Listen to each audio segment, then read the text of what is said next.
সামনের পথ, প্রতিবার আমি প্রতিদিন একই কথা বলছি, সামনের পথ কিন্তু মোটেও মসৃণ না।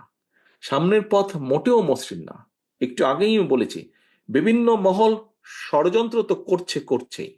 আপনারা দেখেছেন অন্তর্বর্তীকালীন সরকারের যারা বিশেষ করে সরকার প্রধান আছে ডক্টর ইউনূস, উনিও কিন্তু বলেছেন যে অর্থনৈতিক অবস্থা কি অবস্থায় রেখে গিয়েছে পলাতক স্বৈরাচার। চুরি, দুর্নীতি, লুটপাট করে সব সাফা করে দিয়ে গিয়েছে।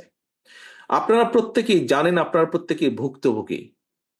কি বিষয় সেটি? বিচার ব্যবস্থা বলেন, প্রশাসন বলেন, পুলিশের প্রশাসন ব্যবস্থা বলেন, সবকিছু ভেঙে চুরে, রাষ্ট্রের প্রত্যেকটি প্রতিষ্ঠানকে ভেঙে চুরে ধ্বংস করে দিয়েছে। কাজেই যারাই দায়িত্ব পাক আগামী দিনে, সেই দলটির বা যারা দায়িত্ব পাবে তাদের অত্যন্ত কষ্ট হবে। কিন্তু এই কষ্ট আমরা তখনই হাসি মুখে, এই কষ্টকে আমরা সহজ করে নিতে পারবো আমরা যদি সকলে ঐক্যবদ্ধ